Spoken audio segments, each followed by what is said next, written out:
Okay, good evening, YouTube. Welcome back to this next episode of FPL Family with me, Lee, and this is Sam. And say it quietly, Sam, but the Manchester United faithful, they're the form team in the league right now. 3-0.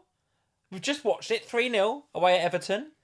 The Goodison Park faithful were not happy, understandably, for many They're not reasons. happy about anything at the moment. But the Manchester United fans absolutely loving it right now. Are they in the top 4 race all of a sudden again?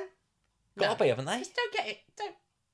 Just calm down. I know we have a lot of Manchester United fans that listen in, right? So I'm just, for a change, because I get a lot of stick on Twitter about never saying anything about Manchester United or anything nice about Manchester United. It's not in my nature, I'll be honest. Well, I'm giving them a little bit of praise. I'm giving them a little bit of praise. Good performance today, right? Yeah. Yeah, okay, good. What did you... let me ask you a different question then. Garnacho's goal of the season, or no? It was a very good goal. Yeah. Better than Elise yesterday? Yes is the answer to that. Yeah, I think so, yeah. Yes. Elise's goal was so good yesterday. Let me know which goal you thought was better, guys. I thought Elise's was so good. And then Garnacho pops up with that today. Absolutely brilliant goal. Absolutely. It kind of gave me like Rooney versus Man City vibes. Do you remember that goal he scored back in the Manchester derby? Then it kind of gave me, and they did on Sky this little bit afterwards about like the sort of famous bicycle kicks. It gave me sort of Benteke vibes. Do you remember Benteke from a few years ago? Also against Manchester United for Liverpool in the famous white kit that we only ever wore once. But that was Benteke overhead kick. Only once? We had this weird like white kit that we only ever wore like a handful of times. It really wasn't very nice. But anyway, Garnacho today, absolutely brilliant. And if you are a Bruno Fernandes owner, if you still own Bruno in FPL, how do you feel about him giving the penalty to Marcus Rashford as well? I'm not sure I'd feel too great about that as a Bruno owner. I must admit, I was a bit confused. Yeah. Well, they asked him after the game and they said, well, we needed to... Bruno said he wanted to give Rashford a bit of a confidence boost, and he was confident that Rashford would take it and tuck it away because he's a great penalty taker, etc., etc. But another one of these kind of pity penalties. I'm not sure I really like these, right? Havertz had one earlier in the season, if you remember, where Saka gave him the ball, and now we've had one for Rashford as well. Are you a fan of this or no? Well, look, I'm not a fan of it if it detracts from my FPL points. True. Like, the Man United one didn't really matter to me, but if that happened at Spurs and it was a point, that it was Son giving it to someone else, I'd be like, what you doing? Yeah. And I suspect that a lot of the Bruno Fernandes, I mean, he did get an assist, didn't he, later on, but you'd be annoyed. You would be annoyed. But it was a case of Everton not taking their chances today. Lots of XG, I think 2.5 XG on the back of that game. Nothing to show for it, right? And I actually think that from the stats that I saw on Sky, the United XG was lower. So Everton carved out higher XG in that game, but still lost 3-0, which was unbelievable. Mm-hmm. I'd love to know what the XG was on Garnacho's goal. Got to be pretty low, right? But what a strike. So good. And I think the same can be said for your team, actually. I think both games are actually similar today in terms of XG. Spurs carving out tons and tons of XG, particularly in that first half, being pretty wasteful, right? Not a lot going your way. Well, I mean, there's two things I think we could say about that. One, yes, wasteful from Spurs. Very, very much so. And I spent a lot of time shouting at the TV, if we don't take their chances, we are going to regret this. Only to then regret it. Yeah. But also Martinez was really, really good in the Villa goal today. He made some absolutely blinding saves. So, yes, Spurs, incredibly wasteful and very annoying. But Martinez also, some credit due there as well to him because he played really well. Indeed. Well, listen, lots of FPL action to go through, guys. Let's say hello to a few people. Sam, the Smiths 1986, Azzy is here. He says, is it time to invest in the Liverpool defence? Azzy, what you mean you haven't got Tsimikas already? Why have you not got Tsimikas? Why have you not got the Greek Scousers? Got to go for him. Liverpool's fixtures over the next 3 in particular look very, very good. So, yes, it might be time to start investing in Liverpool a bit heavier, maybe even in the defence, guys. We'll talk about them a bit later on. Nigel the Crab sent a super chat. Cybernet, how are you, mate? Never expected some levity from a family tragedy than points from Maguire and Lascelles and Elanga. Yes, Simon, we know, mate, you've been going through a horrible week this week. A lot, mate. So we're all sending you all of our love because what you've been through is really, really awful. So listen, all of our love. And I know the patrons send all of their love as well, mate. So I hope you're okay. Really hope you're okay. Some points from Lascelles and Elanga, though, which, to be honest with you, is classic Sai, isn't it? I mean, who's got Elanga? Sai. And no one else has got Elanga. I bet there's only one team. There's only one team in FPL. We'll see Sai mentioned by official FPL later. 0.00001% owned in Not its just side. say, Yeah. Elanga scored some points today, only owned by Cyberdare. Correct. Wilco is in. How we doing, Wilco? Liam Healy is here. How we doing? Civilian X is here. Joseph Maloney. Stephen Englefield. Time to sell Son. Yes, we'll be talking about him a bit later on as well. Another blank for him. Although, pretty unlucky, right? I didn't see the game. I was taking our lad over to Barnet for a grassroots game, but you stayed here, did watch the game. A hat-trick of offsides, wasn't it? VAR calls that just stopped Son from getting the points this week. All correct. Like, they were all offside. Yeah. However, that's the hat-trick you don't want, isn't it? Yeah. A hat-trick of offsides. He was really, really unlucky today. Spurs generally were... Well, I can't work out whether it was unlucky or wasteful or just stupid for being offside that many times. Yeah. But what I will say is the creativity was back, and that's really important going forward. Like, you know, having that spark. I thought GW14 played really well. Great goal for him as well today. Scored was a lovely, lovely goal. So, yeah, he did well, and I think the creativity was definitely there, even without Maddison. So All right. Well, that bodes well for some, but the question is whether you want to stay loyal with Man City up next. Yeah, well, we'll talk about Spurs in a bit more detail later on. Anthony is in. Anthony, I haven't seen you in a live stream for a little while, mate. Nice to see you. Hope you're well. Chatterbox 5200 is here. Can't believe I bought in Solanke and relegated Gordon and his 13 points to the bench. Listen, I don't think Solanke in was a bad transfer, by the way, Chatterbox. I think there's a lot of FPL managers talking about doing that this week. And it's the right call, right? Because Bournemouth have racked up a load of XG, a load of goals, and he's just not been part of it. If you bought in Solanke this week, that's just dead unlucky, right? Well, I think if you just said Solanke, Bournemouth are going to win that game, they're going to score 3 goals, you'd have gone, brilliant. Yeah. As a Solanke owner, you'd have been like, yes, that's perfect. Like, if you were doing the Match of the Day challenge and you saw it come up there early on Match of the Day, you'd be like, yes, here comes the points. Yeah, 4th Really for unlucky. XG underachievers this game week, Solanke, with an XG delta of 0.65. So yeah, he's definitely in and around it. Just didn't take the chances. So given that Bournemouth's fixtures continue to look pretty good, I don't think I'd be too upset about that, Chatterbox. He's there. He was in all the right areas. You just didn't get the result that you were looking for this week. But listen, it's coming. It's going to come for him. John Tyner is in. How are we doing, mate? Nice to see you. Andrew Yee is in. Captain Son. That's a tough one to take, Andrew. That is a tough one, mate. Tanky is here. Ian Smith. Lugani. And a whole host of you. And so thank you very much, guys, for joining us here on FPL Family here this evening. Sam, let's get into the games. I've got to take a sip of water. I want to fidget as well. I can't get comfy. Because I've had a cold for the last week and I'm still struggling with it. So talk us through the game that you'd like to... Well, talk us through some of these results, but where would you like to start with I think we should go right back to the beginning, actually, because I think for me... oh, dear. Hacking away. And you've been all right today. The cough seems to It's because I'm talking a lot. It's because I'm... You need to do more of the talking. Oh, gosh. Okay, well, let's start with Liverpool, because I think that... Go on, then. That game... My hair's going everywhere as well. Well, what's a bit of a disaster this moment. So Liverpool, Manchester City, all the way back at the beginning of the game week. I think we have to kind of start there, really, because for most of us, that was the game where the captaincy decision was weighing. Many were in there. It was. Do you go with Haaland? Do you go with Salah? I mean, there was a conversation around Son and others as well, but I think most people were kind of looking at this fixture, and obviously there was some doubt over Haaland until he tweeted the night before, "See you tomorrow," and then everyone was kind of like, "Oh, I think he's going to be all right." There was never any doubt over Haaland. Come on. No, I think there was enough. There was enough doubt, I think. Pep and his mind games. Come on. I was never not going to captain Haaland. There was a bit of me that I don't think I was ever going to captain Salah. I think if I was going to have an alternative captain, it would have been Son, I think. If I'd had Son, I probably would have gone there, I think. But given that I didn't have him, stuck it on the big man. More out of kind of default sort of choice more than anything, I think. So yeah, it came in, but only on the back of a mistake, right? I mean, the way that Liverpool defended for that goal was not particularly good, from Alisson's kick out, or the way that the two defenders, I can't think who it was. I think one of them was Trent. I think the other one might have been...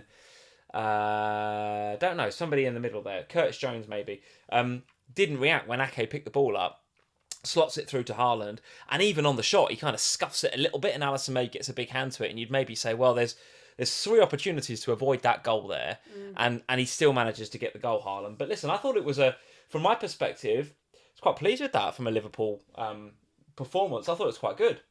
Yeah, but I think there's a couple of things that come off the back of it from a Liverpool perspective, aren't there?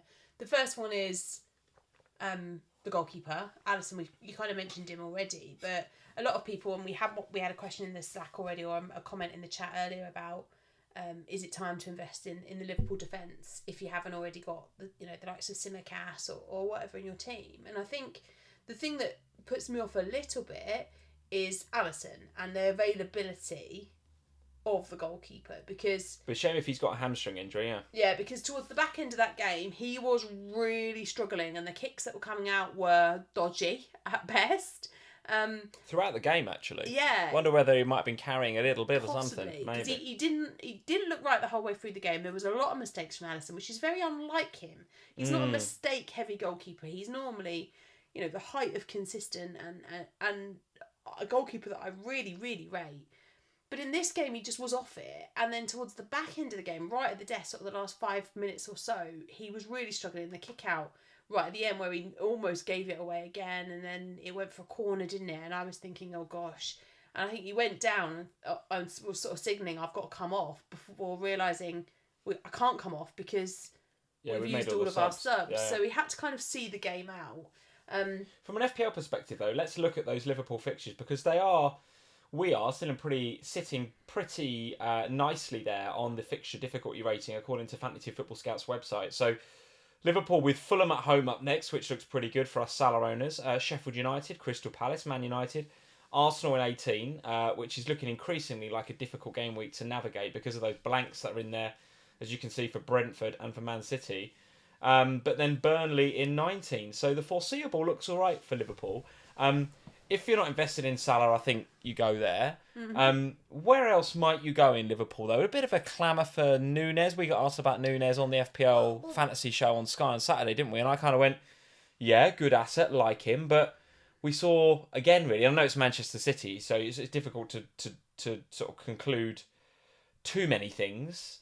But was getting in the right areas, a little bit wasteful. I noticed he was in the top 10 of XG underachievers with a delta of 0.43. So he's regularly in that underachiever bracket, which is good and bad, isn't it? Do you see it as a good thing that he's getting in those positions, or a bad thing that he's not delivering on his XG?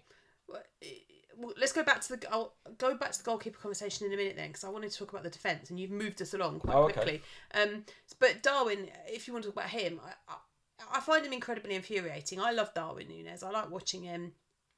But in FPL, I still really struggle to see him as a good option, because he gets all of these opportunities and these chances, and then just week upon week upon week, we're not seeing the end product come as a result of that. And yes, he's got some assists over the course of the last few weeks for Salah, and there's definitely been an improvement in Darwin Núñez in recent weeks. However, I still don't trust him to bring returns. And I think that's the issue, is that, if you're looking to invest in Liverpool in the coming weeks, which I think we all should be, because the fixtures are nice, and obviously they don't blank in 18, and yes, they've got a difficult fixture in 18 against Arsenal, but nonetheless it's a game where Man City don't have one. And I think a lot of people will be going for a Salah, of course, and he's still quite lowly owned, remember, Salah, and I think if you don't have any Liverpool, be prioritising him over Darwin. I'm not even sure that he'd be my... And I guess this is where the conversation goes back to the defenders, because ahead of the potential Alisson issues, my second choice Liverpool player would have been a defender for those fixtures that are coming up, because you're coming up against teams that aren't scoring a lot of goals. Yeah, with some clean sheets there, isn't there? So there definitely looks like there's some clean sheets there, and we've got on both sides of the pitch with Trent and Simicast at different ends of the budget spectrum, but we've got attacking potential for both of them with their set piece threat that they have from corners and that kind of thing. However, the goalkeeper injury does put me off of them, because Alisson is so important in the way that you play. Or would you consider getting Kelleher then? Well, if Alisson is out for a little while? No? I don't like him very much. All right. I'm sure he loves you, but yeah, okay. I'm sure he does. I'm sure he watches FPL Family week upon week. It's not a personal thing. It's just that I think one of the major strengths of the Liverpool defence has always been Alisson, and how strong and great a goalkeeper he is. When you take him out of the mix and you replace him with a goalkeeper that is well, second choice, it does have an impact on how the defence feels. You know, we're seeing it at Spurs in the other way around, aren't we, with the centre-backs being missing and what impact that has on Vicario. You get the opposite effect when the goalkeeper's there because the centre-backs don't have the same relationship as they would have done. So are the clean sheets less likely to stick? I guess is the question I'm asking you. Okay. I'm not really sure why you're having a conversation about defence. I think you get Tsimikas and that's it. I don't think you need to go anywhere else. I certainly wouldn't be doubling up. Our defence isn't good enough to double up. We still lack a 6. Endo came on and did an all right job. Gravenberch and McAllister can sometimes do a job there, but there's no need to double up on Liverpool, I think, defensively. Salah and Tsimikas, I think for sure you have. And then if you were going to get a third one for this little run coming up, you go for somebody else up top.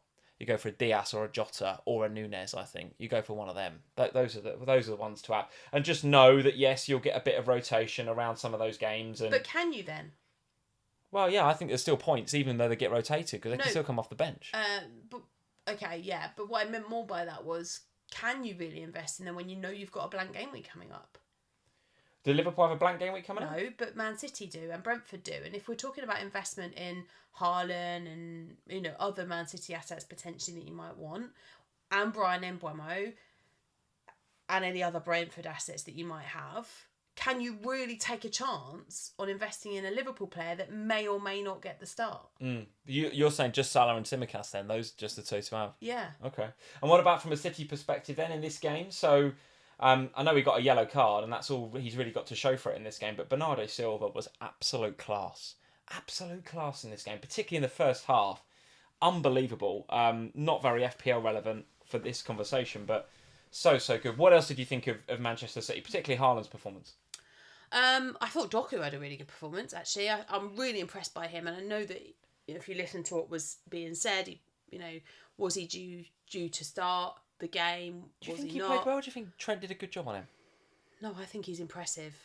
I really do. I think he's really impressive. I really like him.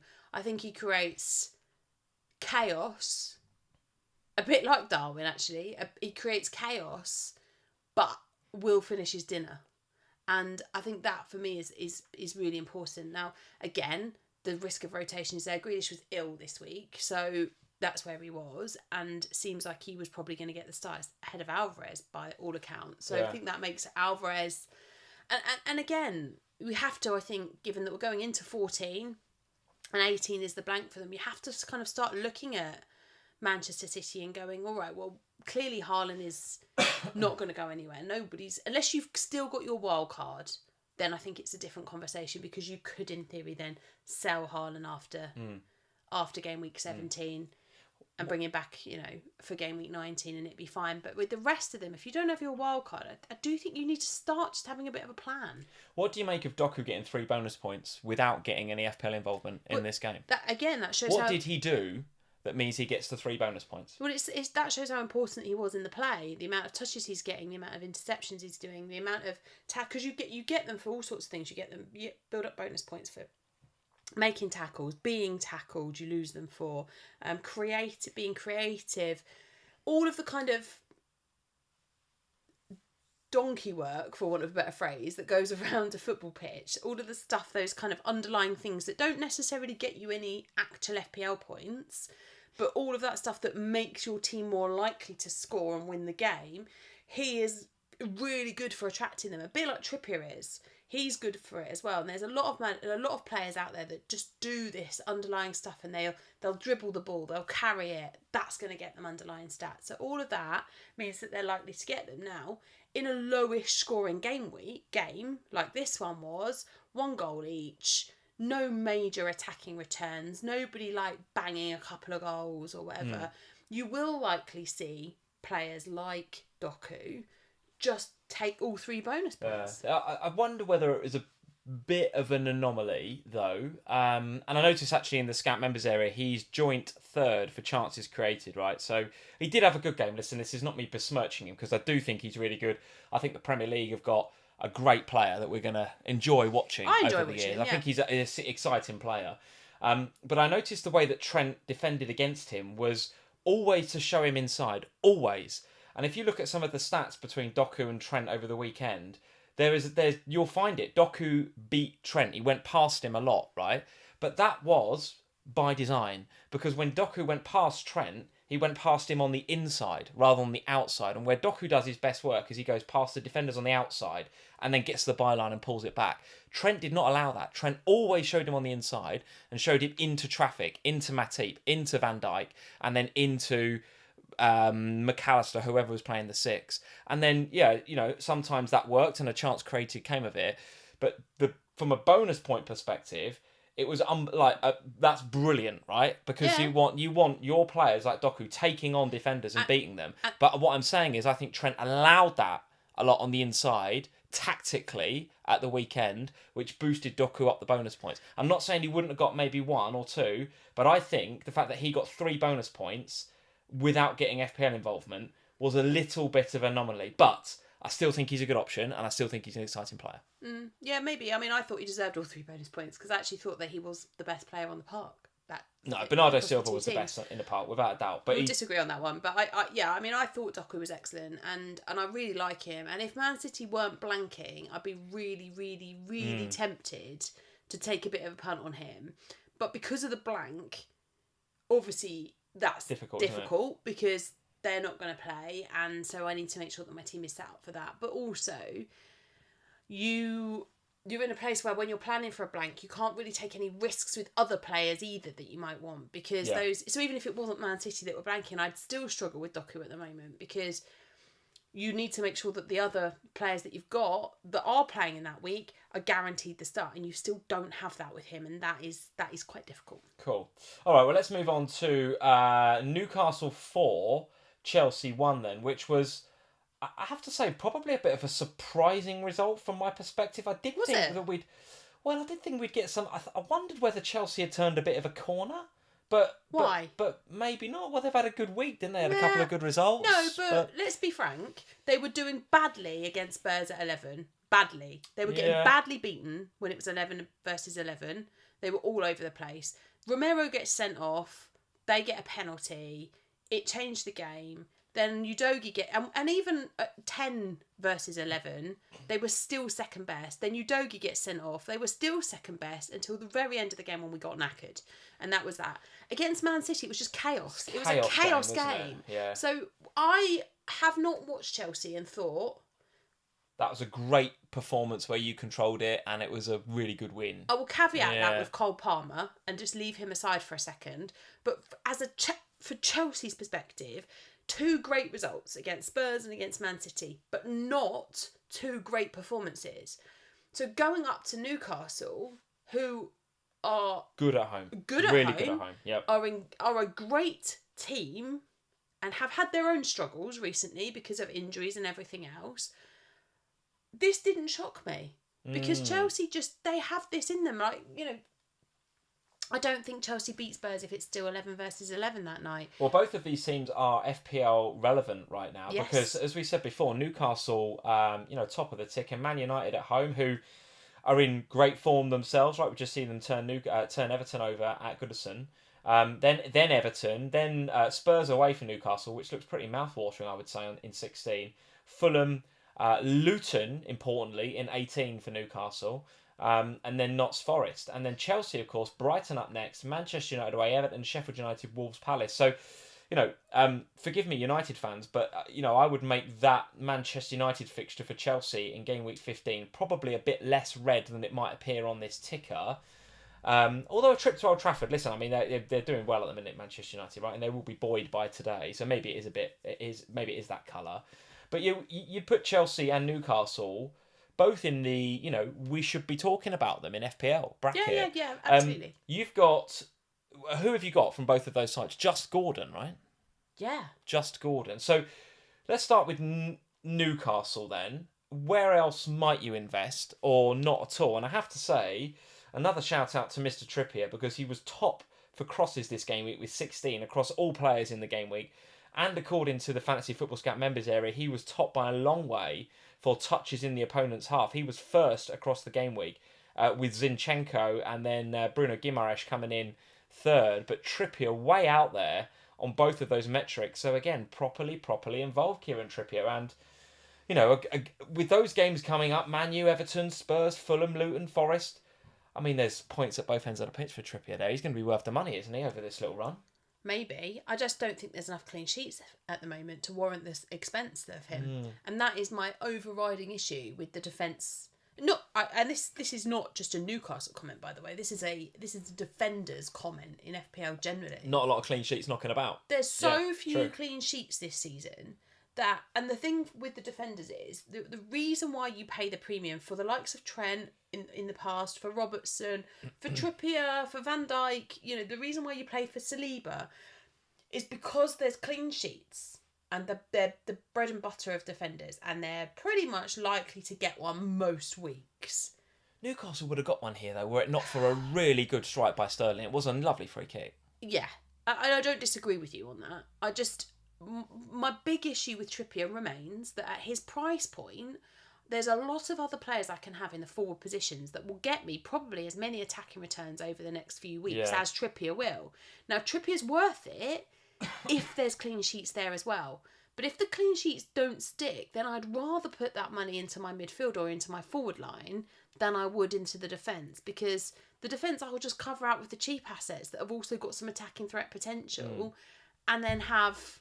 And Sai is saying in the chat, the main issue with Trippier is the sheer volume of fixtures. And Plus, I don't disagree with that, but they're kind of a bit short at the back, aren't they? They've kind of got to play him, haven't they, at the moment? Well, they are, but they don't have a free midweek size right until January, and he's on 4 yellow cards. Oh, did you pick up a 4th yellow this week? Yeah. Yes, he did. Yeah, okay. Oh, that's interesting. Yeah, so keep your eye on that one, right? So, yeah, good if shout. he gets booked, then he's missing a game. Let's hope he gets booked in the game before Spurs. So no free midweeks. It's really important because they are going to be flogging Newcastle because they have got a lot of injuries. Good shout, Nigel. So Nigel followed that point. It's a great shout. He said Europe's kind of, been a real heavy going for them. And the international break was exactly that. It was a break for them. They've had a bit of a reset, come back, bosh, 4-1 against Chelsea, right? Yeah. Good shout, Si. But I do worry about fixture congestion. There's a number of clubs, but Newcastle, West Ham and Liverpool are the ones with the biggest congestion. They've got 11 matches, no free weeks in the middle of the week until January. Okay. So that you do have to be mindful of that. And when you've got a player that's also on 4 yellows, that's another thing to just be aware of. Because again, if Trippier goes and gets himself yellow carded in 17 and misses 18, then you're really struggling when you're already out with your Brentford and your Man City assets. All right then, so you're a little bit cold on Trippier. Can I tempt you with half the price of a Trippier, Lascelles? Yeah, yeah, maybe I'm more interested. But again, the lack of clean sheets is a thing. But with Lascelles, see, if I'm buying Lascelles, I'm not buying Lascelles because of the attacking threat. Yes, I know he got a goal before. You will come at me. However, he's not going to get... This is Lascelles. He's not going to get goals every week, right? But at the price point that he is, I'm quite happy to strip all the money out of my defence with the way that the defenders are at the moment. I don't feel that way about my Arsenal defence. I'm quite happy to have the money spent on Saliba. However, for a lot of the other defenders in the game right now, the Simicasses of this world, the Lascelles of this world, they are by far most attractive to me because they allow me to spend the budget on the players that are doing the business in midfield and up front. Yeah, and only 2 clean sheets this season, right? This week, Arsenal and Manchester United, the only team so far to keep a clean sheet. Talk to me about Chelsea then. I think I agree with your narrative. I'll buy into that. The whole kind of, I'm sitting here thinking they've turned a bit of a corner and Cole Palmer's turning up and, Cole Palmer's great. Is Poch starting to get it right? But there are some caveats when you actually think back to the games. The Spurs game, crazy, and against 9 men and a high line, and. The City game, crazy game, bonkers, stupid game. Maybe a one-off, like one of the games of the Premier League era. That was right? great. So here we are, here I am, I must say, with sort of some expectation that Chelsea might go to St James's and get something, given Newcastle's, injury list. And they get walloped 4-1, right? And Poch has a bit of a dig at them. Poch has a bit of a dig at the players. It all feels a little bit murky. Reece James gets the red. The body language from Reece James. Did you see it when he got the 2 yellows? And the 2 yellows were silly as well. Like the first one's for kicking the ball away. The second one is because he puts his hands on Gordon. And yeah, it is a yellow, but it's not like he's not diving in. It's not. They're both soft, is what I'm trying to say. But they're both yellows. Yeah, by the letter of the law, yes, they are. But like silly yellows, do you know what I mean? Like, you should know better, Reece James. But as the second yellow's going up and the ref's putting the red up, there's almost this kind of like air of resignation about it from Reece James. He's not kind of like, he's not moaning about it. He's not like, he's just like, yeah, all right, you got me. And off he trudges, And I don't, I'm not advocating players, getting in referees' faces or anything. But I'm like, show you're a bit upset, Reece. Do you know what I mean? He almost kind of like, yeah, all right, no problem, off I go. And there was just an air of resignation about the Chelsea performance, which I was not expecting. 2 good results, right? Forget the circumstances in which they came. 2 crazy games, but a win's a win at Spurs. It's good to get a win against Spurs, and you get a draw against City. That's good. Mm-hmm. I'll tell you that from this week. So coming into this game, surely the tails were up, but not the case, right? Got battered. Yeah, I'm not surprised. I really like Cole Palmer. I think he's a great option in FPL, mostly because of his price point. If he was 8 million, you wouldn't want to invest in him. Has he got the players around him, though, to actually give him the opportunity? But that's the point I'm making. If he was 8 million, no, you wouldn't. But at the price point that he is, you can, because he's got penalties as well, and they seem to be getting loads of them. So you can afford to have him as your 5th midfielder because he's a good pick. So, but I just think that the rest of them, like, yes, Sterling scores an absolutely glorious free kick. It was lovely. However, not going to do that every week. We've not seen that from Sterling so far this season. We've seen very off it Sterling for a lot of the weeks. Defensively, they give up too many chances. They just give up. I know Reece gone off here, but they give up. You get opportunities to score against Chelsea.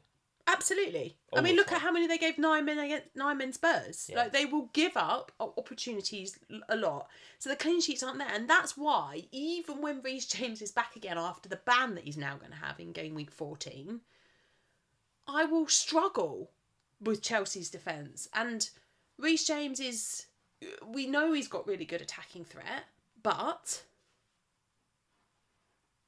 I don't see the clean sheets there. And I don't trust Chelsea to score goals either. You can create as many chances as you want, but there's not enough goal scorers in that team. Do you know what? I did have, and I was looking at this game to see how Chelsea were going to get on, because I had earmarked a bit of a Matty Cash to Reece James move. No, Matt Cash. Let's not talk about him. Well, we've got to talk about him later. But I had sort of got that in my head as a potential move for next week. Obviously not now with the suspension. Doesn't mean I won't be getting rid of Cash. I think that is going to happen. But obviously not bringing in Reece James now. It's a difficult one. For me, if you've got Cole Palmer, you hold. Would you bring him in ahead of Bryan Mbeumo in 14? I still think if you were moving money around, so I know you got 2 free transfers, for example. Mm-hmm. If you wanted to get a heavy hitter in somewhere, downgrading somebody to a Cole Palmer is absolutely fine, isn't it? To enable you the money to do something else. I mean, I'm cool with that if that's your strategy. Yeah, absolutely. Yeah, that is absolutely something that I was looking at this week. I looked at it for this week with Bowen and everything else that was going on. So I think it's fine. I think there are other midfielders, however, the one on the graphic, not to speak about him yet, but he would be a bigger priority for me than Cole Palmer this week. However, I think, like Lee says, if you want to move budget around, Cole Palmer's perfect for allowing you to do that. Yeah. All right. Well, that's enough said about Chelsea. Anything else about them? I feel like I had a good point to say about them a second ago, but I've lost Chelsea? it. I was going to mention Nkunku coming back potentially. Yeah, but you're not going to invest in Nkunku yet. But you're not, are you? You're going to have a look at it first, I think. All right, enough about them. I do want to talk about your man Mbeumo, though. He is on the thumbnail for a reason, because he is going to be a very popular transfer in, I think, ahead of game week 14, despite no FPL points. Could have, though. I'll tell you what, he had chances. Again. That one where Ramsdale fluffed it. He had chances. And thank goodness Aaron Ramsdale's life flashed before his eyes until he saw Declan Rice in a superhero, not all heroes wear capes, kind of goal line clearance. Ramsdale, did you watch Arteta's post-match where he was asked about Ramsdale? No. So he's being asked about the team and the game, and obviously he's happy. He's won the game. It's 3 points at Brentford. It's not hard to not be happy about that. Right at the end as well. And the lady doing the interview from Match Today or whatever it's from BBC talks about Ramsdale and Arteta's face. And sorry for the podcast, this is not going to come across very well, but from YouTube you'll be able to see it. Arteta's all like smiley. Oh, we won the game. And she asked about Ramsdale, and he goes, "Yeah, the defence around him were great. As a team, collectively, they did really, really well." And that's it. He goes from being really, really happy to, like, don't talk to me about that guy. Do you know what I mean? There's either something's happened, he doesn't rate him, or, he knows that, like you, that he got out of jail a bit with that Declan Rice one. Yeah. I'm telling you now, David Raya is Arsenal number one. There is no chance, I don't think. And if you wanted to... We've gone off on Mbeumo, we need to go back there. But let's just do this quickly with the Arsenal defence. With the fixtures coming up for Arsenal, let's just quickly check those out. Because they still don't look too bad. It's Wolves, Luton, Aston Villa away, which is difficult in 16. Brighton, Liverpool in that difficult game week 18, and then West Ham. So a couple of difficult ones, but certainly Wolves and Luton up next. If you want to double up on the Arsenal defence, I do not mind it. And if you're in any way worried about David Raya not playing in any of those games, my opinion would be do not worry.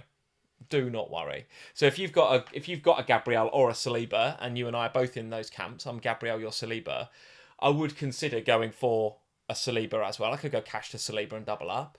But I think I would just as easily get rid of Areola, who is just annoying me every week with your lack of clean sheets at West Ham, and just get a Raya instead. I've got the money to do it. I'm definitely considering that this week. And then double Arsenal defence. Because you're right, the clean sheets are not looking great across the board, except at Arsenal. They're looking all right. I am seriously thinking about buying Gabriel as well as Saliba for Matt Cash. Don't mind it. Don't mind it. Because I look at, genuinely, I'm looking across the league and I'm like, all right, I've got to get rid of Matt Cash because I'm going to lose the plot. So I'm looking at him and I'm thinking, I've got Simi and I've got Saliba. They're the only two I'm really genuinely happy with. Oh, Charlie Taylor I'm quite happy with as well because he's so just bench fodder that it's fine. But then I'm looking at the rest of my defence and I'm like, okay, who's going to be Matt Cash's replacement? And when I look at the fixtures and the teams that have got decent fixtures, yes, there's Newcastle in there who I absolutely don't hate the Lascelles pick. But the Arsenal ones are the ones that stand out because the defenders often get clean sheets and bonus points because they're not scoring that many goals. Yeah. So but both Gabriel and Saliba were on for bonus points until right at the death of that game when the goal goes in, which knocked them both out. Well, if you look at, again, sorry podcasters, but the graphic that you can see on screen here from Fantasy Football Scout and the fixture difficulty rating, in terms of the next sort of two games, and this is sorted by difficulty, the next couple of games, Newcastle, okay, we've mentioned Lascelles and Trippier, and I've had that conversation. Liverpool, well, we've got Simicast, Yep. and I'm suggesting don't double up.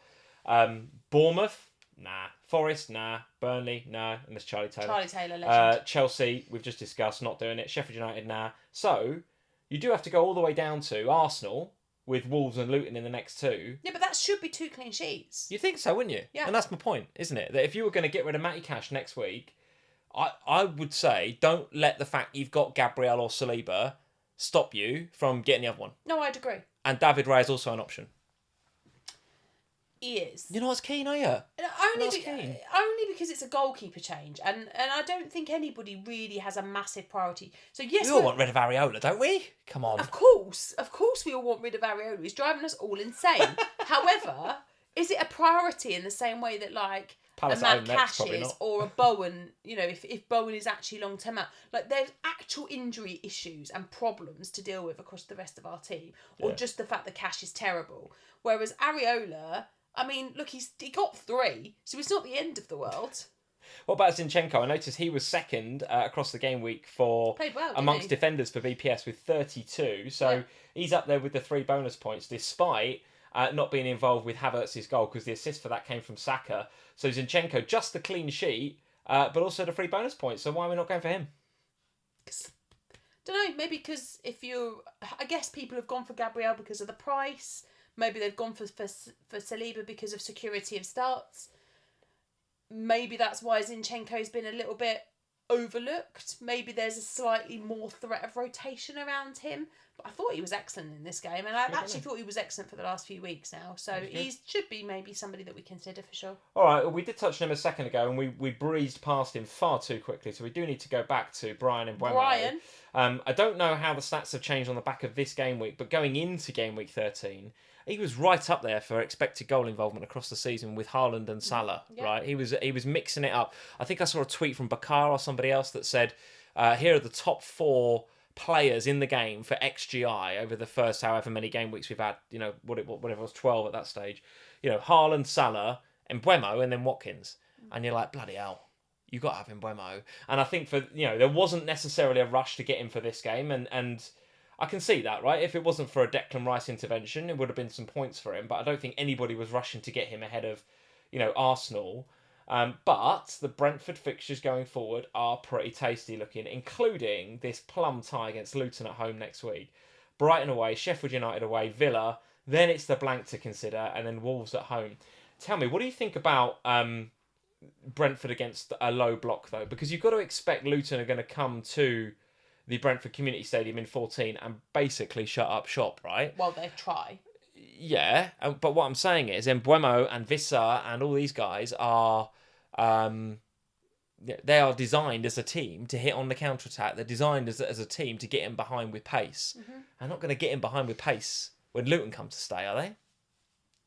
No, probably not in the same way that they will against teams like Arsenal, like Spurs, who will play. Yeah. Like Luton will be there, just holding on with everything they've got. Got their first win this weekend. They might be full of it. They might come and attack. They might be. Was it their first win? First Premier League win, wasn't it? At home. At home, yeah. Yeah.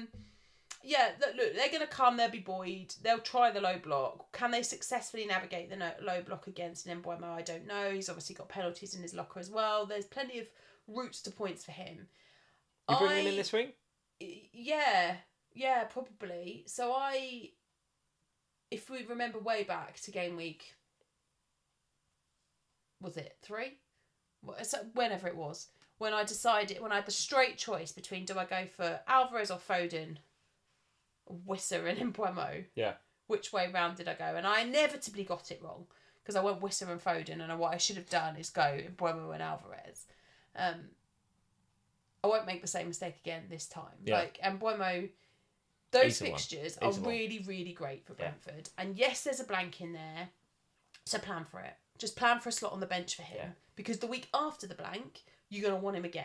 So have the ability to bench him. Know that there'll be a double coming up for him. And yes, that double will involve Man City. But hey, Man City will play and he could get in behind. Yeah. So I really like Mbeumo. I think that he is the obvious transfer in this week. I think he is the obvious pick from Brentford. And I'm going to learn my lesson from last time. Because I prioritised Foden over Alvarez, that meant I got Wissa over Mbeumo.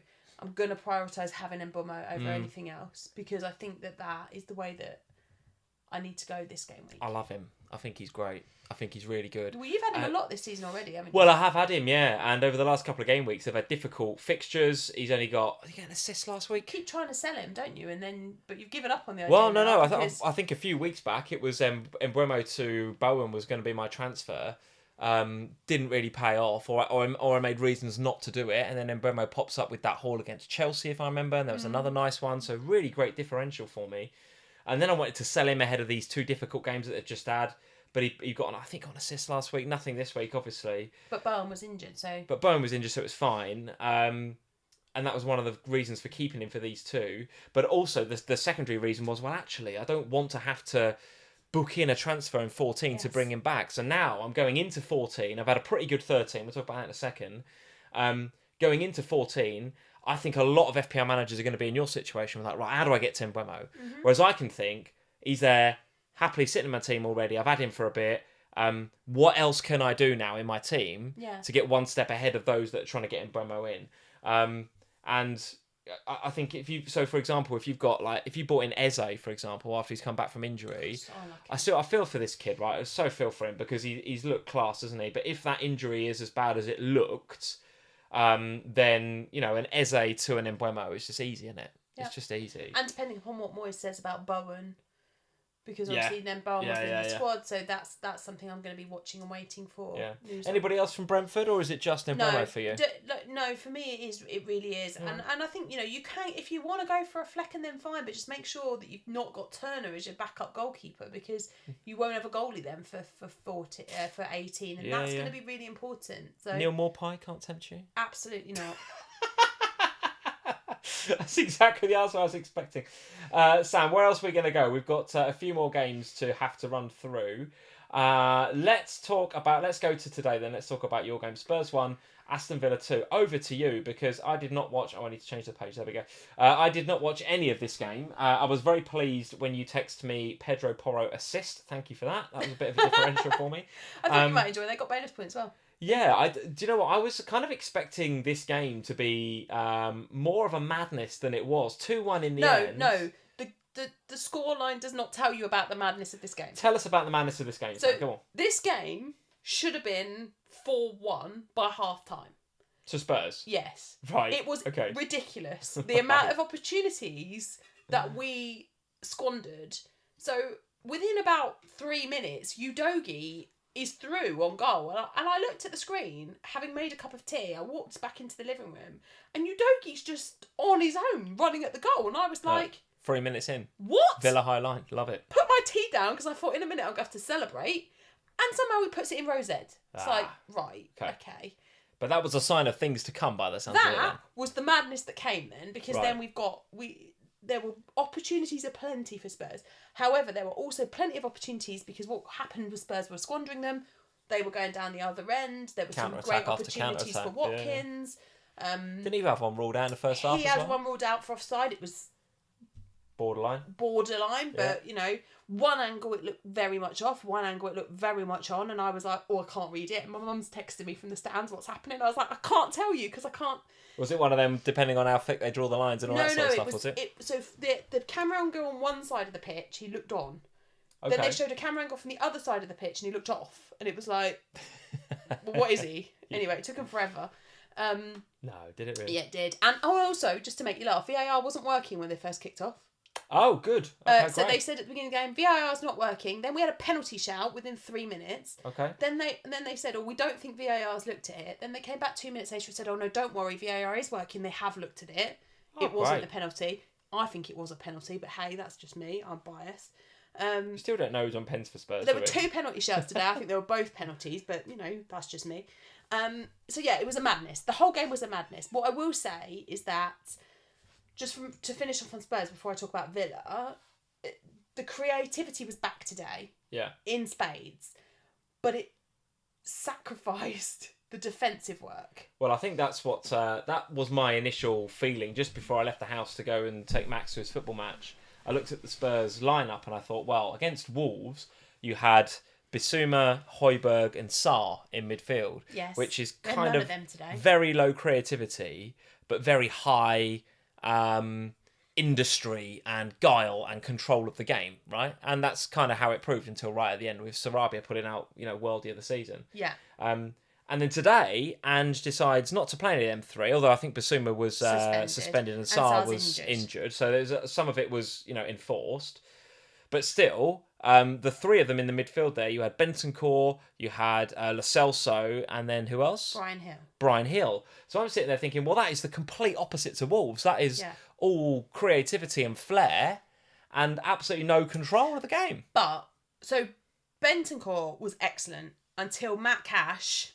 I'm coming for you, Matt Cash, in a minute. We're going to have words. Is that why you're selling him? Was it a bad tackle? I heard it was not a good one. It was not a great tackle. Right. And Bentancur, he tried to play it on, and there was no chance. And he went off. Last thing he needs as well, Bentancur. And I honestly, he's only just come back. He's just come back. It was his first start since March. Yeah. And you need him as well, Matt right? Cash, and we need him. Yeah. Well, so next week it won't be. So he took him off and he put Højbjerg on, and Højbjerg did give that bit more industry then in that position. Lo Celso and Hill, both of them, I thought had really good games today. I was really impressed by both of them. I thought they did a good job.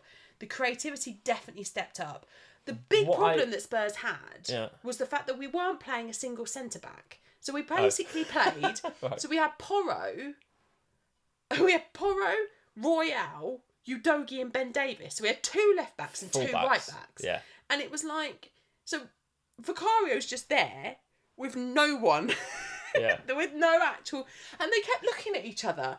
And you could see Ange from the bench telling Ben Davis and Emerson Royale, who were effectively the centre-backs. Not really leaders there either. Though, and it's like... And what I couldn't understand is why I didn't just pay Eric Dyer. Because at least Eric Dyer is an actual centre-back and has actually done quite well in the last couple of games. You need pace, though. You need pace against Derby and Watkins. Well, we sort of needed pace, but actually we also just needed a defender that knew how to be a centre-back. Yeah. So the problems were there defensively. However, Pedro Porro, I think, remains a hold, even with Man City up next, because he is regularly picking up these attacking returns. Well, I was going to say, what does this all mean then for us in FPL? And by the way, just to finish up on Hill and... Lo Celso. It looks like Lo Celso picked up the 3 bonus points, so he was definitely one to watch, and a really nice goal as well. I was reading that they both kind of just got a bit knackered, lacking a bit of match fitness towards the end, which is understandable, isn't it? I certainly feel that way about Bryan Hill. I'm not sure I agree with that on Lo Celso, because obviously he's been playing for Argentina. Yeah. And I just think towards the end of the game, Spurs generally were looking a bit more like... Ooh. All right, what does it all mean for us then, Spurs in FPL? So Man City next, obviously. West Ham at home, Newcastle, difficult. Even away at Forest is quite tricky, isn't it? But you asked the question, am I going to sell Son? No. You're going to hold Son? Yeah. Okay. Because the creativity was there against Manchester City. We were getting in behind every opportunity. Like, it was constant. And that bodes really well for Sonny. Now, Man City are going to play a similar kind of football. We're going to get in behind. Can we take some of those chances? Well, that again remains to be seen. You can't play that system against City that you played today. Yeah, but from a Spurs perspective, rip you apart. Well, from a Spurs perspective, yes, but from an FPL perspective, Son's going to get opportunities in that game because we're going to go and play that kind of football. Wow. So I'm not going to sell Son yet because I thought Gio did enough in that game to prove that we've got that. We've still got some attacking threat there. I thought Brennan Johnson was actually okay. Kulusevski missed an absolute... Came off the post and I went mental. I was recording a reaction at the time. Both of those two, by the way, in the top 5 for XG underachievers. Kulusevski, third with a delta of 0.67 and Brennan Johnson, 5th with an XG delta of 0.63. So both of them... Mm-hmm. Had opportunities. Yeah, so it was those two in the wider positions that were getting the chances. Yeah, it was a madness. And I think for me, when I look at my team and I look at where my issues are, Son is not a big issue. All right. When I look across at Aston Villa, on the other hand, I'm trebled up on them. Well, go on then. Let's talk about them because they are bottom of the ticker right now with Bournemouth away up next. Then it's City, Arsenal, Brentford away. Sheffield United at home in 18, which is such a nice fixture to have in a difficult game week. And then what looks like a red fixture because I can't see it behind the Scout logo there. What is that? Oh, Man United. Okay. So Man United then in 19. So yeah, I don't necessarily think they are an immediate sell, but from 15 it probably are. And if anybody wanted to get rid of them a week early in 14 next week, I would not be against it, particularly with Mr. Cash. So I have 2 issues with Villa. So Ollie Watkins, I think, is a hold. I don't think you want to sell him. He could have had more goals than he did today. He was quite wasteful as well in the madness that was. Ollie Watkins had 1 ruled out and also could have had other goals today. He missed a couple that... Well, one I can think of at the back post where I'm not quite sure how it didn't go in. That would have made it 3-1 to Villa. Who do you think scores more over the next 3? Ollie Watkins or Darwin Núñez? Ollie Watkins. Ollie Watkins, who has got Bournemouth, Man City and Arsenal. At least 2 of the best defences in the Premier League there, out of those 3. And Darwin Núñez, who's got Fulham, Sheffield United and Crystal Palace. You think that Watkins scores more FPL points than Darwin Núñez over those next 3 games? I think Darwin will get more... Right. Darwin will have more shots, more opportunities, more goal potential, higher XG, higher XGI... and be outscored by Watkins. You could be right, yeah. So I think Watkins is an easy hold. For me, that's not a conversation. I'm not sure he's not an easy hold. I think I'm not sure he's an easy hold, but yeah, go on.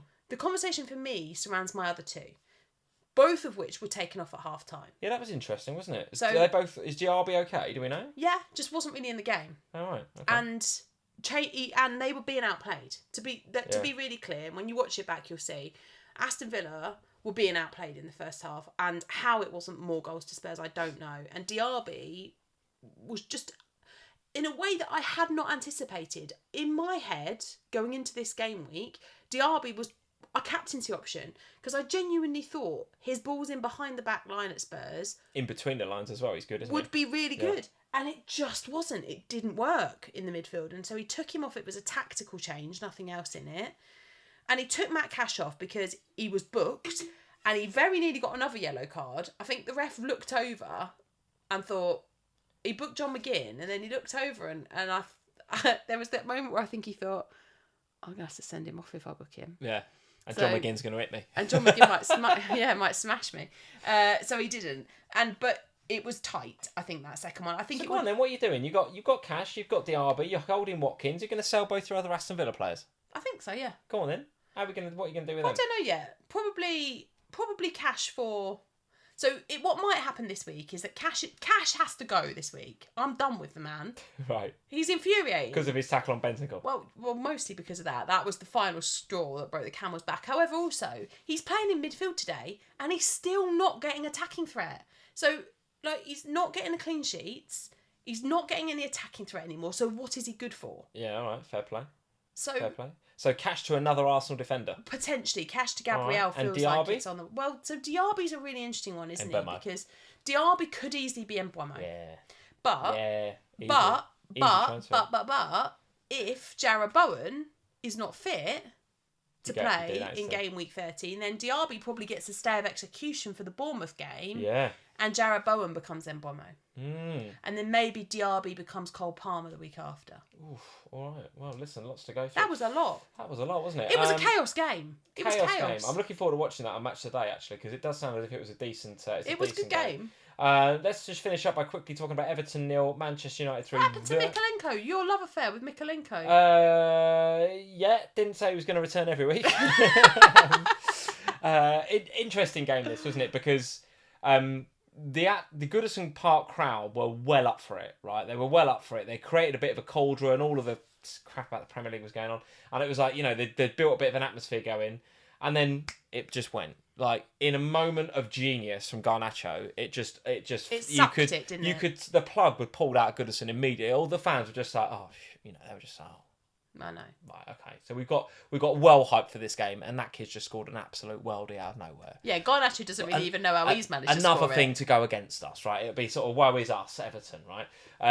And then, after the Garnacho goal, the players actually responded to that. They had loads of chances. Yeah. And they racked up, as we said at the top of the show, they racked up more XG than Manchester United over the course of the game. And a lot of that was in the second half of the first half.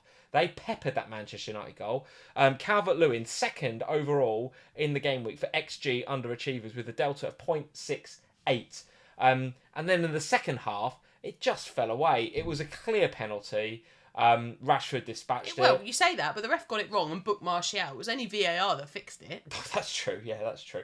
And then Martial gets the goal as well. And in the end, United run out comfortable winners. But the point is that had Everton taken one or two of those chances in the second half of the first half, we could have been talking about a different result, couldn't we? We could. Now, the one defender that we haven't really spoken about yet, that I am thinking about and was on my radar, is Luke Shaw. So Luke Shaw comes back from injury into this team. And defensively, yes, I hear everything you're saying about Everton and the amount of chances, and maybe if they could finish, then it would have been different. But Luke Shaw is a player that historically I've always enjoyed owning. He's the Manchester United fixtures are nice looking, relatively. Let's have a look. In comparison to a lot of the other fixtures that we've got going on. Newcastle away, Chelsea at home, Bournemouth at home, a trip to Anfield, West Ham and Aston Villa. I would call that mixed. Yeah.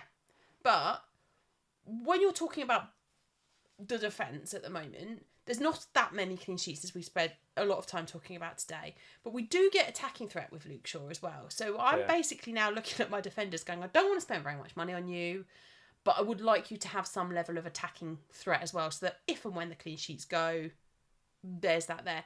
Luke Shaw is much more attractive to me than Reece James is at Chelsea, even without the suspension for Reece James. Interesting. So he is on my radar. I'm not doing it this week, but he'd be a player that I'd be looking at. Like, there is the conversation that goes, do I just give don't want to give Matt Cash any more time, but if I gave Matt Cash one more week against Bournemouth, you give him Bournemouth, don't you? And I then could you then see how go. Shaw gets I could on. then go for Luke Shaw the week after. Newcastle. Listen, United are not going to go to St James's and get anything. Absolutely is my not. opinion. Absolutely not. But the weeks after, I think that there are games in there that Manchester United can return in, and that gives Luke Shaw another match. Not a lot of clean sheets, though, Sam. I mean, There's not a lot of Bournemouth clean at home sheets for could be a anyone, clean Lee. sheet, but Chelsea can score. Can Liverpool, West Ham, Aston Villa, they can all get goals. I think United are. Listen, again, Liverpool goggles on, so sorry, Man United fans, but they haven't played anybody for 5 or 6 weeks, have they? They've been getting goals, like worldy goals. I remember, was it Bruno a few weeks ago against Burnley, 1-0 worldy goal. I don't know. I like Luke Shaw as a player and as an asset, and I do think that he offers some good potential. Okay. He's one I'm interested in. I ain't seen anybody else on Twitter talking about him, so for sure, not a bad differential. Not a bad differential. Anything to say about Everton in this game? Because the Everton fixtures, again, mixed. Forest, Newcastle, Chelsea, Burnley, Spurs, Man City. I mean, nothing that I saw today makes me want to invest. No. They're again, a bit frustrating today, weren't they? Racked up enough opportunities. DCL should have scored. Yeah, I mean, DCL's not a bad option, is he? He's a forward and he's really cheap. So if you wanted to go with him, then fair enough. But I'm not loving them better Everton options, picks. Isn't there? Better options. Yeah. All right. Any other games, Sam, that we can rattle through, or should we let's move on. Let's get on with the. Of course, we have got a game tomorrow night. We have, yes, Fulham versus Wolves tomorrow night. So look out for that. Any Hwang owners? I think he's probably the only one with any FPL interest. I suspect. Some Leno owners, maybe still. Maybe. Quick shout out to all of our patrons. Many of you are in this evening. Very nice to see you as usual. Patreon.com/FPL Family if you want a little bit more of Sam and I in your lives, if you'd like some bonus podcasts, if you'd like to take part in our Manager of the Month competition, if you'd like one-to-one Zooms with us to talk about your team, then Patreon.com/FPL Family is the place to go and get those things. All the links are in the descriptions below as usual, and at the end of game week 12, I haven't done obviously the totting up for game week 13 yet because we are not yet finished. We've got the Fulham versus Wolves game coming tomorrow. But at the end of game week 12, it was Wilco, actually. It was Matt Wilkinson who was top of the shop with 145. Still riding high off of that Doku haul in that dreadful game week. When was that? In game week 11, wasn't it? Oh, dreadful game week for most of us. But not for Matt. Very, very good. And I think Coco had the same as well, actually. So both those guys riding high with Dan and Aaron. I was going to say not too far behind, but that's a bit of a gap, isn't it? It's like a 20 point gap there. So, and there's not really been a 20-point it's not FPL been that asset swingier game unless week, Hwang has it? goes mental and they've got him. Yeah, so I think it's looking like it's going to be Wilco unless Wilco's had a shocker. Coco for the Manager of the Month. So, guys, good luck. Good luck to you. And I'll be doing the totaling up of the scores once the Fulham and Wolves game is done. I'll get the spreadsheet out. I'll total up the scores and we'll let you know who is the November FPL Family Manager of the Month. All right, Sam, let's get on to our teams. Here is my team for this week. Pretty good. Pretty happy with that. 62 points this week, which is an overall rank change of 53.6%. Very nice. I'm up to 814 points. Look at Pedro Porro there. Yeah, That's listen, yeah, it's nice, yeah. It's all right. Yeah, not bad at all. Gabriel coming in with a 6, which Unlucky is nice. not to get 7 as well from him. Unlucky not to get the 7, but we'll take it. The star of the show is Mr. Anthony Gordon. The star of the show. Take a bow. Absolutely brilliant. Bought him in last week. It was a real, do I go for him or go for Bowen? And in the end, I thought, well, I'm going to go for Gordon last week and I'll get Bowen this week. And in the end, I didn't because obviously Bowen's fluid on his knee, which meant that actually just, despite having a bit of frustration over Gordon blanking last week, coming in clutch with the 13-pointer, loving that. Ably assisted by Saka in the middle there, who got the assist and created a ton of chances as well in that game. So it ended up with 2 bonus points. Just to decide on Saka for a second. Go on. Are you happy with him? This week, yeah.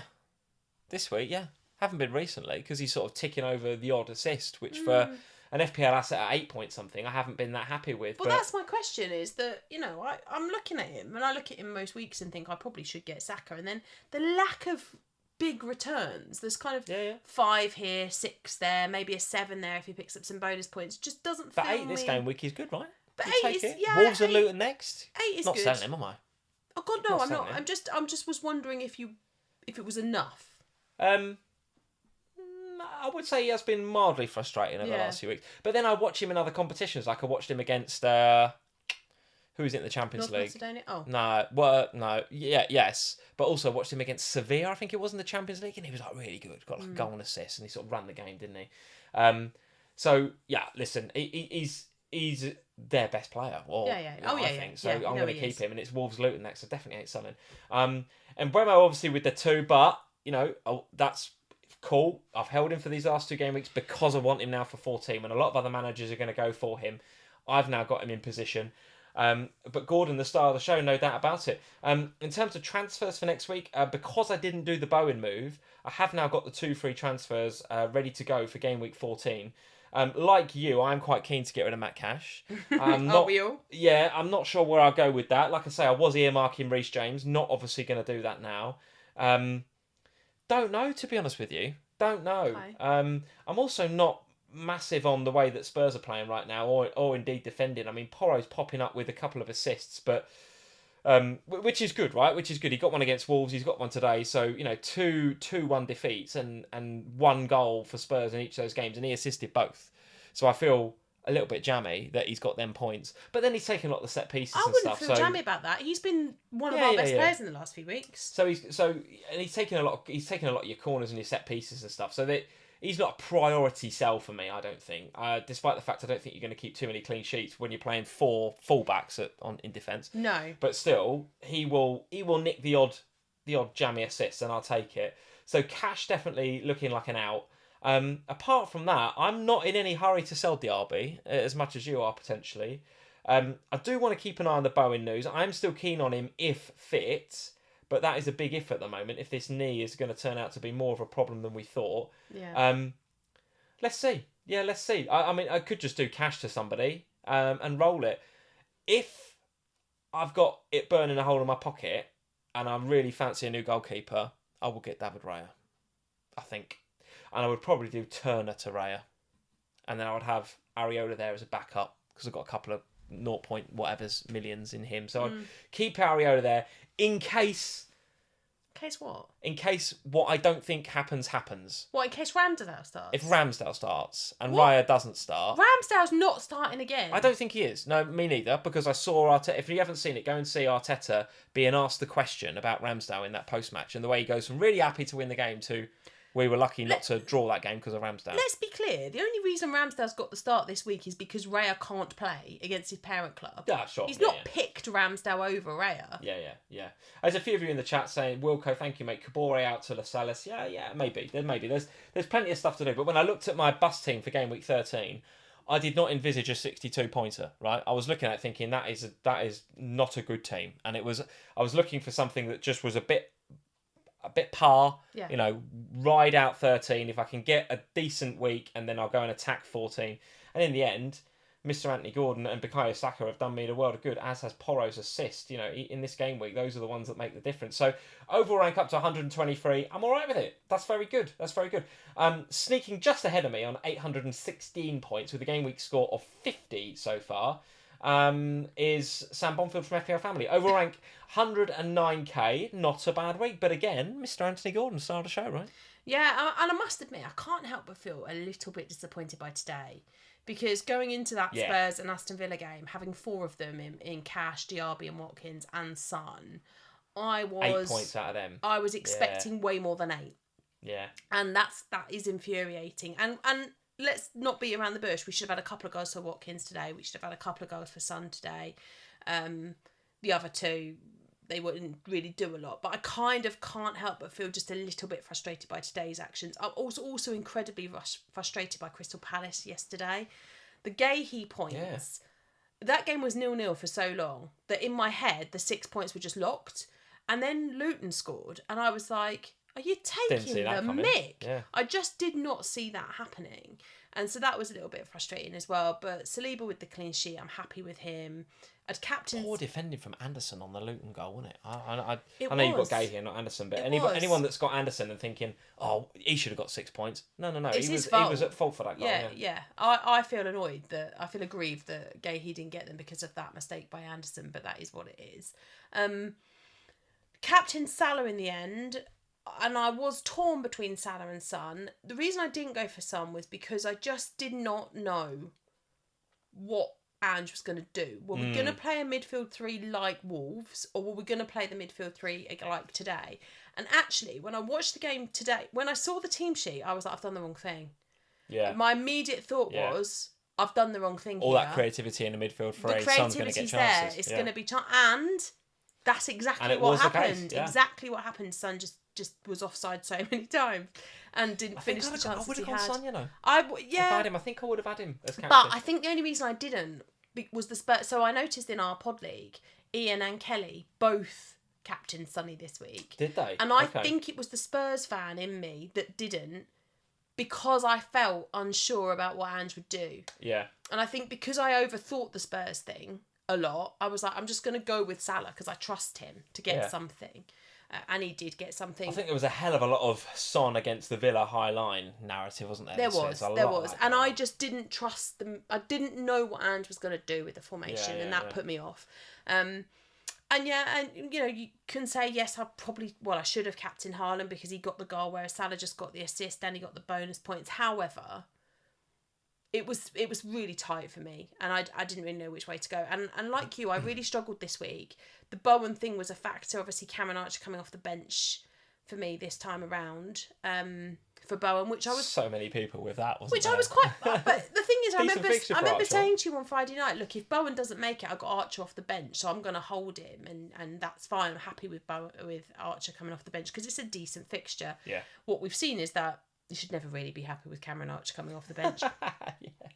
So going into next week, 2 free transfers, all ears on David Moyes, and also what happens with the West Ham, because obviously we've got West Ham fixture in midweek with the Europa. Oh, that's true. So we should hear a bit more about Bowen in midweek. With the Europa League, true. Yeah. So cool. we'll get some understanding, I think, a little bit more from David Moyes in midweek, because I've got 2 opportunities to hear from him before the weekend. If Bowen is out, that'll be the transfer. It'll be Bowen to Mbeumo. If Bowen is in, then it'll likely be Diaby that goes for Mbeumo. Right. So it'll just be a wait and see what happens. But it would be... But cash, definitely. Yeah. So you are going to spend your 2 transfers, no doubt about it. Cash is definitely gone, and Mbeumo's definitely in. So that's your 2 transfers. Mbeumo's got to come in. That's the priority. Right. Matt Cash is the second priority, but also very much a priority. I'm not happy with all this Mbeumo in. I've had him for weeks now. Now everyone's going to have him. I need to think about who's the next player to get ahead of the game, right? Because I feel like Mbeumo's been great, actually, since I've had him. Yeah. But now the world's going to have him now in game week 14, aren't they? I think if you've not got him, you're going to have him in. Yeah. All right. Cool. Okay. Well, listen, good game weeks all round in the FPL family household. Pretty good. Both up into the sort of 100k-ish mark, which is not a bad place to be. 2 points outside the top 100k now, so you must be 3. Not a bad place to be. Yeah, I think I'm a couple behind you, actually. You know what, mate? 814 to your 816. All right, so you're I've 4. closed the gap, haven't I? I've closed the gap, which is good. So 2 points in it. It's all to play for. As usual between you and I. Sam, talk everybody through what is coming up this week. Plenty of content all over the place as usual, I suspect. All over the place as usual. So you will be able to catch Lee and the delightful Harry, FPL Harry. I don't know if he's in the chat tonight, but Lee and Harry will be on Off the Bench on Tuesday reviewing... I hope my voice is better by then. God, the man flu better have gone by then, blimey. Yeah. Has Harry had a good week? Harry, if you're in, let us know. Don't know, but Chelsea haven't, so...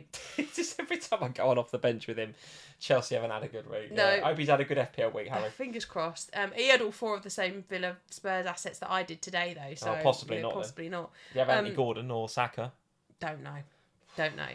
So yeah, you can catch Lee and Harry on Off the Bench. I'm going to find out. On Tuesday.